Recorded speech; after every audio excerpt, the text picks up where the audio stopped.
Hello guys, आज हम पढ़ेंगे RSI indicator. RSI is relative strength index. Relative strength index it is very popular indicator that developed by, ठीक है ना। इसको डेवलप करने वाले कौन थे, ठीक है ना। इसको डेवलप किया था बाय जे वेलेस विल्डर ने। And RSI is a leading momentum, ये मोमेंटम इंडिकेटर के तौर पे यूज़ करते हैं, ठीक है ना। आइडेंटिफाइंग द ट्रेंड रिवर्सल, ठीक है ना। किस लिए यूज़ करते हैं, क्योंकि ट्रेंड रिवर्सल को जांचने के लिए, for intraday and swing trading के लिए, ठीक है ना। एंड क्लास ऑफ इंडिकेटर है एक मोमेंटम ऑसिलेटर बोल सकते हैं इसको, ठीक है ना। मोमेंटम ऑसिलेटर बोल सकते हैं, ठीक है ना। गति सूचक भी बोल सकते हैं। मोमेंटम ऑसिलेटर मीन्स गति सूचक, ठीक है ना। दैट इज कॉल्ड गति सूचक। एंड एग्जाम्पल ऑफ एग्जाम्पल आप इसमें ले सकते हो, जैसे कि आरएसआई हो गया, रिलेटिव स्ट्रेंथ इंडिकेटर। स्टोकेस्टिक होता है, रेट ऑफ चेंज हो सकता है, विलियम्स परसेंट आर एक्सेट्रा, जब भी कुछ भी हो सकता है। And what is momentum, momentum क्या बोलते हैं, सिंपली हम टर्म में बोलते हैं momentum refer to the speed of price change over a time. Speed of price change over a time, tool which is used to measure the change in the speed. वो tool use करते हैं जो हम speed को change करता है ना, जब स्पीड चेंज होती है उसको मेज़र करने के लिए। Example, travelling in someone with car. Suppose करो आप किसी के साथ ट्रैवल कर रहे हो किसी गाड़ी के अंदर, बट आप कुछ नहीं देख रहे, सामने नहीं देख रहे हैं गाड़ी के अंदर। आप सामने ना देख करके आप देख रहे हैं कि गाड़ी के अंदर, इस गाड़ी के अंदर एक स्पीडोमीटर होता है ना, स्पीडोमीटर को आप देख रहे हैं। स्पीडोमीटर में आप देखते हैं कि गाड़ी में धीरे धीरे धीरे धीरे स्पीड कम होती जा रही है। तो स्पीड कम क्यों हो रही है, उसके चांसेस हैं या तो आगे ब्रेकर आ गया, या फिर जर्नी कंप्लीट हो गई है। ये दो चीज़ें हो सकती है ना। बट हमने ये कैसे देखा, हमने देखा इसके स्पीडोमीटर से। इसके स्पीडोमीटर को देख करके हमने अंदाज़ा आगे का लगाया कि आगे क्या हो सकता है। RSI which is oscillate between, RSI सिर्फ ऑसिलेट करता है बिटवीन 0 to 100% के बीच में। You will notice here there is a pair of horizontal lines. 70% होगा तो उसको बोलते हैं ओवर ब्रॉड, और 30% होता है तो उसको बोलते हैं ओवर सोल्ड लाइंस, ठीक है। आप ये दो चीज़ बोलेंगे हम उनको। 70% पे होगा इंडिकेटर, 70% पे होगा तो उसको बोलेंगे ओवर ब्रॉड, और अगर 30% पे होगा तो उसको बोलेंगे over sold.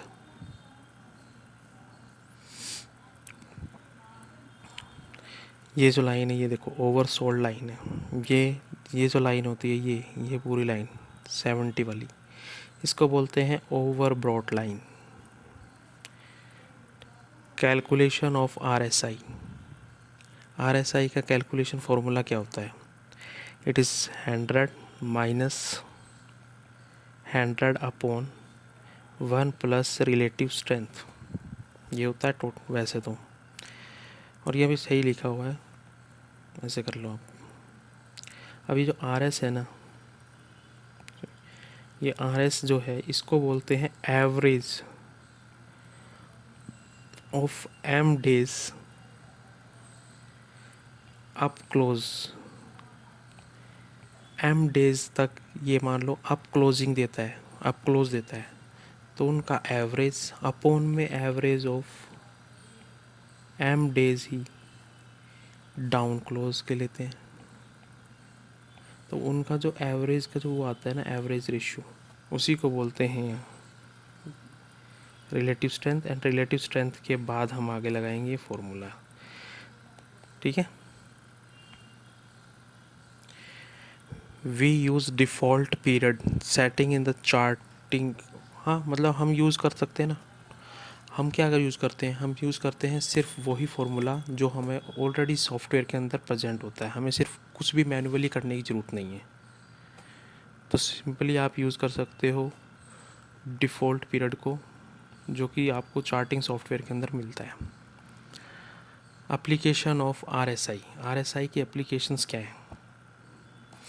Momentum oscillator such as RSI usually used in a sideway or ranging market where the price moves between the support and resistance.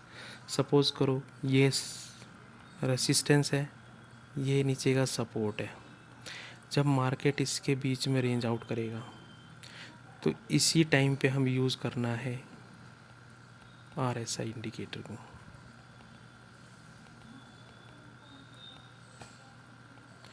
Overbought and oversold. In the chart below, using the RSI 30% oversold and 70% bought lines are used to generate the buy or sell signals. अब जो हम 30% oversold है और 70% bot overbought है, उन लाइनों को use करेंगे क्या जनरेट करने के लिए? बाई और सेल सिग्नल्स जनरेट करने के लिए। अगर आपको go long when the indicator move from the below to above the oversold line, suppose करो ये ओवरसोल्ड लाइन है,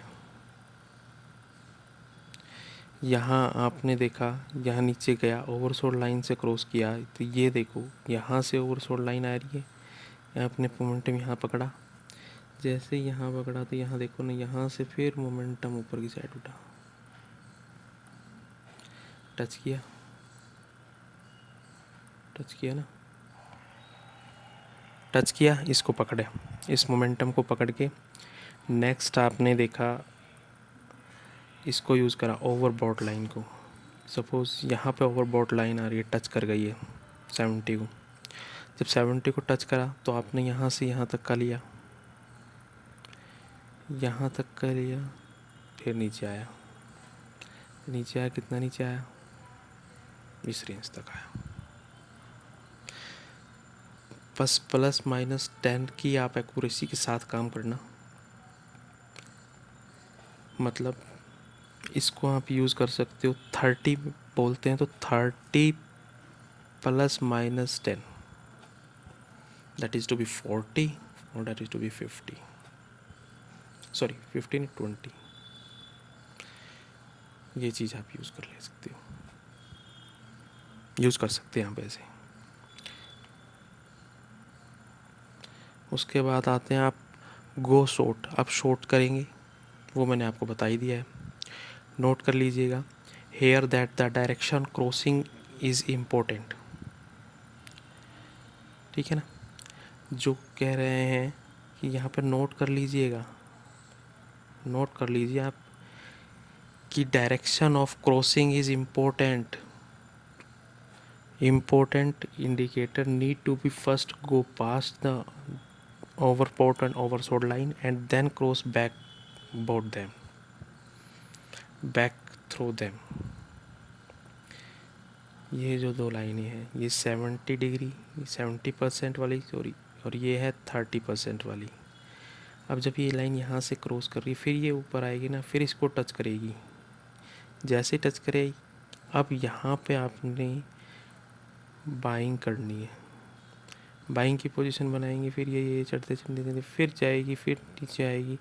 तो यहाँ जब है ना, यहाँ पे आपने सेल की पोजीशन बनानी है, फिर जब ये टच करेगी ऐसे करेगी। तो ये चीज़ आप देख लेना। तो इन चीज़ों को एज ए सपोर्ट और रेसिस्टेंस ही यूज़ करते हैं कि लाइन वहाँ से सपोर्ट ले रही है, वहाँ से रेसिस्टेंस यूज़ कर रही है। अब आप बाई के लिए सपोज़ आप बाई की पोजीशन बना रहे हैं तो उनकी चेकलिस्ट क्या होगी? RSI ओवरसोल्ड होना चाहिए। RSI जो है वो आपका मोर देन 30% होना चाहिए। इट टू बी 40% भी हो सकता है, तब भी चलेगा, ठीक है। वेट करना until the escapes from the oversold area rise about the, जब तक वो उठेगा नहीं। ये 30 की लाइन है, इस लाइन को इसने क्रॉस किया नीचे की साइड, जब तक ये यहाँ से ऊपर की साइड पोजीशन नहीं बना लेता, जब तक आपको वोट नहीं करना है। नहीं तो डीके लगेगा, सिर्फ डीके का लॉस हो जाएगा। ये ऊपर उठेगा बट यहाँ पे डीके बहुत ज़्यादा हो जाएगा, और आपको तो मोमेंटम ट्रेस करना है,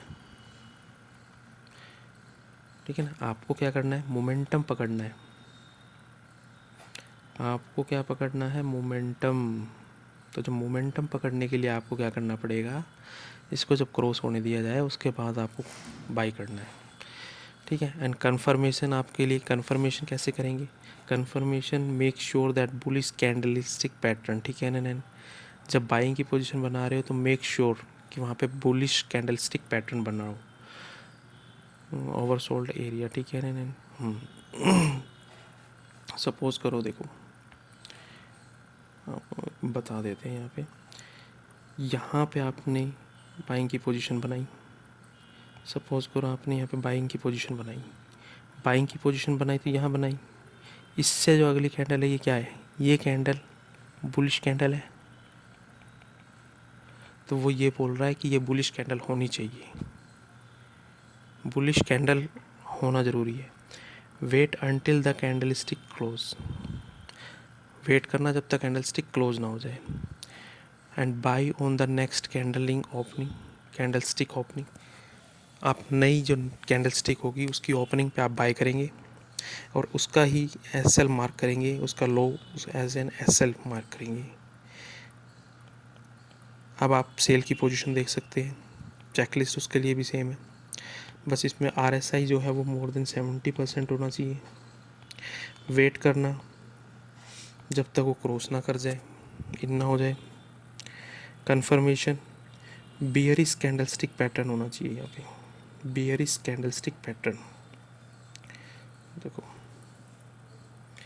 बियरिश कैंडलस्टिक पैटर्न, देखो ये बियरिश कैंडलस्टिक पैटर्न आया ना। तो ये चीज़ आपको रिमेंबर करनी है, चीज़ों को देखना है। Wait until the candle stick closes, जब तक कैंडल स्टिक क्लोज ना हो जाए जब तक वेट करना है।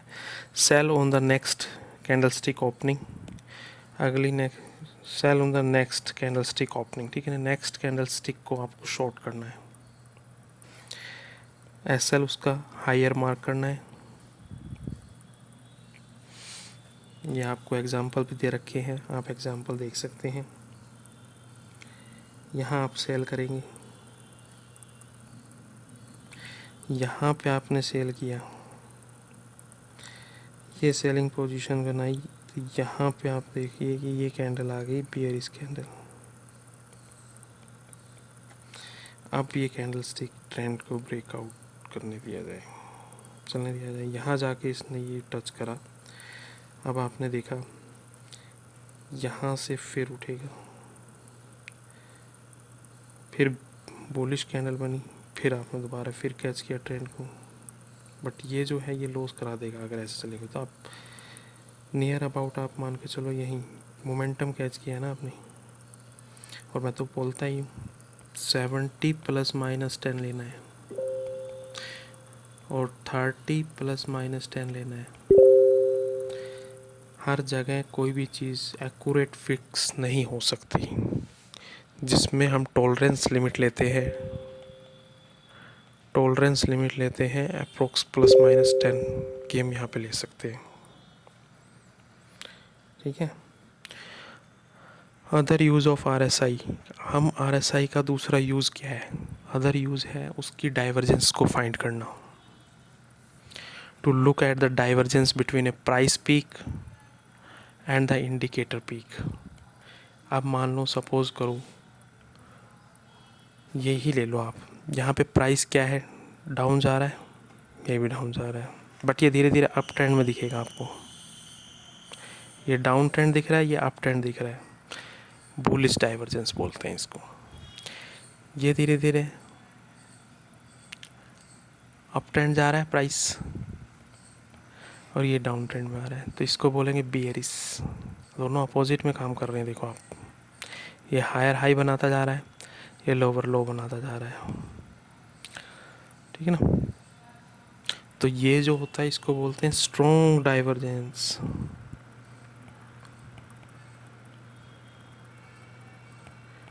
स्ट्रॉन्ग डाइवर्जेंस, इसको बोलेंगे मॉडरेट डाइवर्जेंस। इसमें सेम चीज़ करेंगे, ये देखो प्राइस डाउन, ये भी उसी हिसाब से चल रहा है, बट इसमें जो डाइवर्जेंस है वो कम है। देख लो, आप खुद ही देख लीजिए, बहुत फ़ायदा हो जाएगा आपको चीज़ों को देख के, तो सीखना चाहिए। इफ़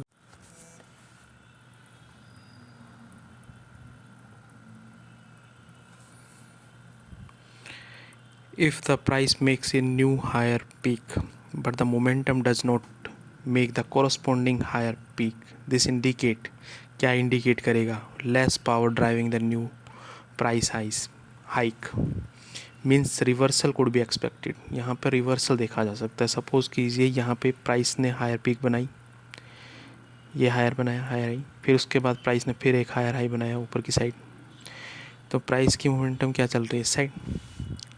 इस साइड चल रहा है ना प्राइस।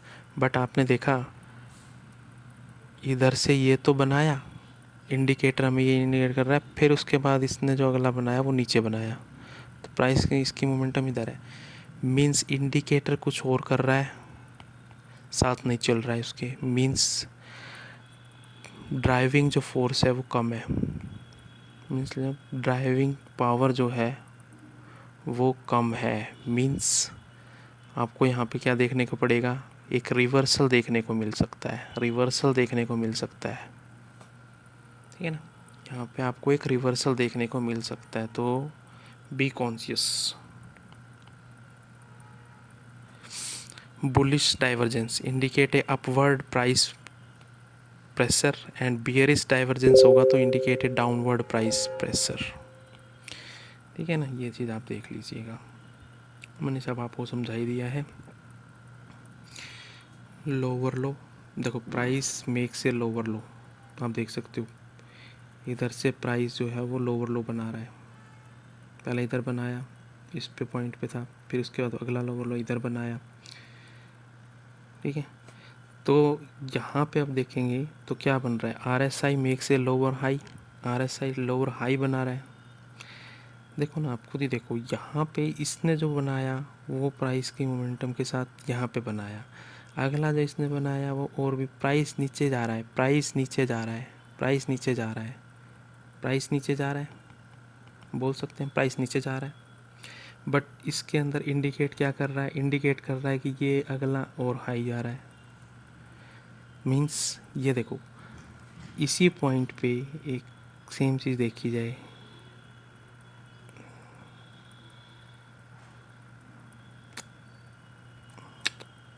सॉरी,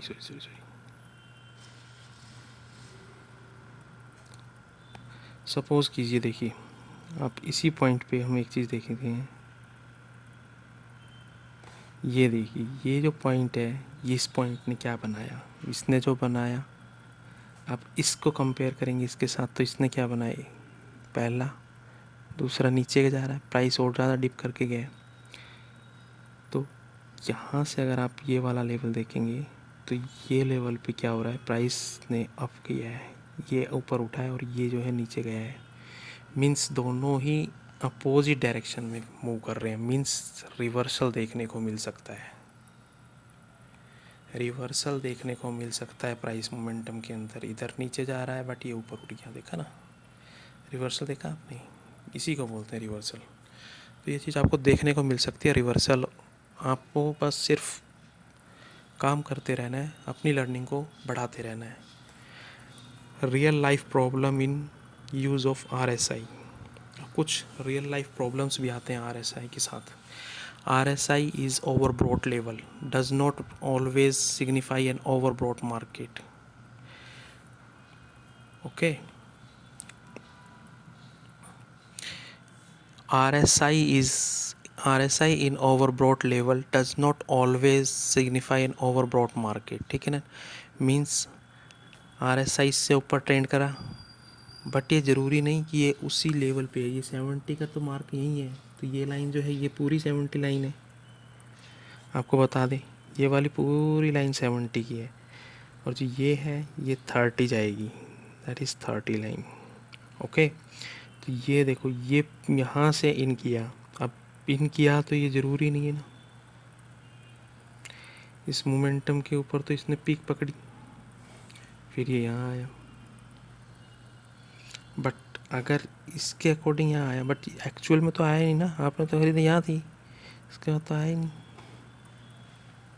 आप पुट की पोजीशन बना के बैठे, आया ही नहीं पुट में। तो यहाँ आपने वापस इन किया ना, तो आपने यहाँ पे शॉर्ट किया, मीन्स पुट की पोजीशन बनाई, सॉरी पुट बोल रहा हूँ, हाँ पुट बाय किया। पुट बाय किया, आपको लगा रिवर्स नीचे की साइड जाएगा, एक्चुअल में तो गया ही नहीं। ये होती है प्रॉब्लम RSI के साथ। RSI move into overbought and then fall, but price still remains an actual move up. ठीक है ना, RSI move into the overbought, RSI तो overbought के एरिया के अंदर गया, but fall the then fall. ठीक है ना, RSI तो एरिया को क्रॉस किया, बट उसके बाद नीचे भी गिरा, बट एक्चुअल में क्या हुआ, प्राइस तो स्टेडी है, अपने उस पर ही मूव कर रहा है। ये प्रॉब्लम्स होती है। RSI is oversold level does not always signify an oversold market.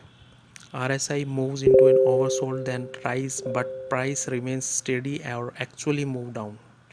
ये जो सेम प्रॉब्लम है ये सोल्ड नीचे वाले लेवल के साथ भी हो सकती है ना।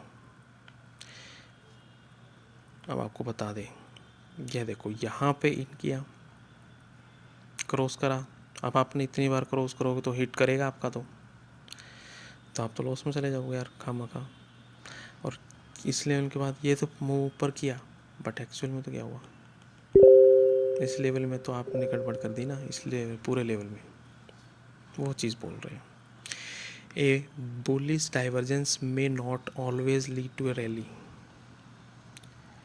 ठीक है ना, एक बुलिश डाइवर्जेंस जो होती है वो ज़रूरी नहीं कि वो हर बार ही लीड करे किसी रैली को। ओके, सपोज यहाँ से आया,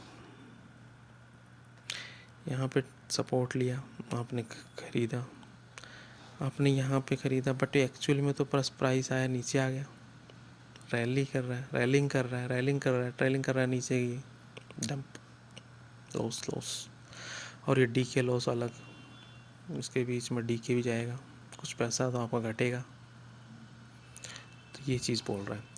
ए bearish divergence may not always lead to a decline. जैसा हर बार दिखता हो, सारी चीज़ें आपको इसमें 100% श्योरिटी कुछ नहीं है, ये सब प्रोबेबिलिटी का गेम है, प्रोबेबिलिटी का गेम है, nothing else, just probability. Bearish divergence may not always lead to a decline. Bearish divergence हर बार ज़रूरी नहीं कि वो एक डिक्लाइन ही को लीड करे। अब आप यहाँ देख सकते हैं 70 पे आया, आपने यहाँ से इनके यहाँ से आपने पुट को बाय कर लिया, पुट बाय किया, आपको लगा प्रॉफिट होना चाहिए, कहाँ हुआ प्रॉफिट, तो कुछ हुआ ही नहीं, उसके बाद तो प्रॉफिट ही नहीं हुआ। ट्रेलिंग देखो ना, आप कितने पे आए थे, आपके इतने पे थी, इसके बाद तो मार्केट ही सस्टेन नहीं कर रहा, मार्केट सिर्फ उसी रेंज के अंदर ही फ्लक्चुएट कर रहा है, तो ये तो लॉस लॉस लॉस लॉस दिखेगा आपको, ये लॉस की प्रोबेबिलिटी बढ़ाएगा आपकी। ठीक है, अब एक एडवांस कॉन्सेप्ट है इसके अंदर कुछ, RSI के अंदर, RSI move into an overbought and oversold zone. We should consider an upper and lower boundary 70 and 30 an extreme zone when the extreme zone count करते हैं। अगर मान लो ये 70 है और ये 30 है, इससे ऊपर वाला जो जोन होगा दैट इज़ एक्सट्रीम जोन, इससे जो नीचे वाला जो जोन होगा that is an extreme zone. Okay, इसको बोला गया है extreme zone. When RSI move inside an extreme zone we receive an alert. हम जैसे ही इसके अंदर मूव करेगा RSI, हमारे पास एक अलर्ट आएगा, that security may be ready for by और सेल और ट्रेड। मीन्स अब एक्सट्रीम पोजीशन पे चला गया है, एक्सट्रीम जोन के अंदर है, मीन्स अब रेडी हो जाइए। ठीक है ना, एक्सट्रीम जोन्स के अंदर जाने के बाद सपोज़ कीजिए ये 70 था, ये 30 था, ऊपर वाला जो था इसके वो था एक्सट्रीम जोन, ये जो था ये है एक एक्सट्रीम जोन, ओके। ये 30 का लेवल, ये 70 का लेवल। जैसे ही एक्सट्रीम जोन के अंदर आता है,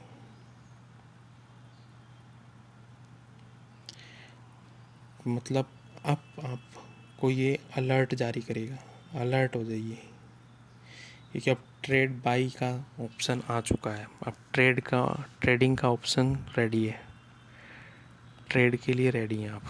अब जब ये जैसे ही क्रॉस करेगा आपको ट्रेड ले लेना है। इस पॉइंट पे आपको ट्रेड एग्जीक्यूट कर देना है,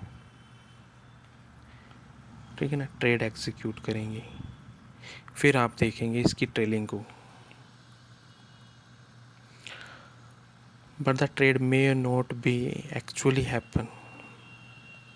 जैसा आप सोचते हैं हर बार ट्रेड वैसा नहीं जा सकता, but most of the time आपको एक करेक्शन ही देगा। इसकी एक्यूरेसी भी कुछ आप बोल सकते हो अच्छी ही है, बट यूँ नहीं बोल सकते कि ज़्यादा से ज़्यादा अच्छी है।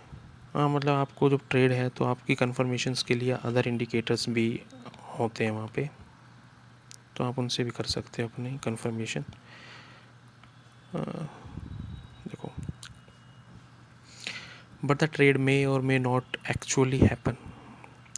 लो रिस्क ट्रेडर्स जो होते हैं when RSI is an extreme zone, low risk जो प्रीफर करते हैं वो एक्सट्रीम जोन में जाने के बाद आपको ट्रेड कर सकते हैं। In general a bull market in an extreme zone located between 70 to 40।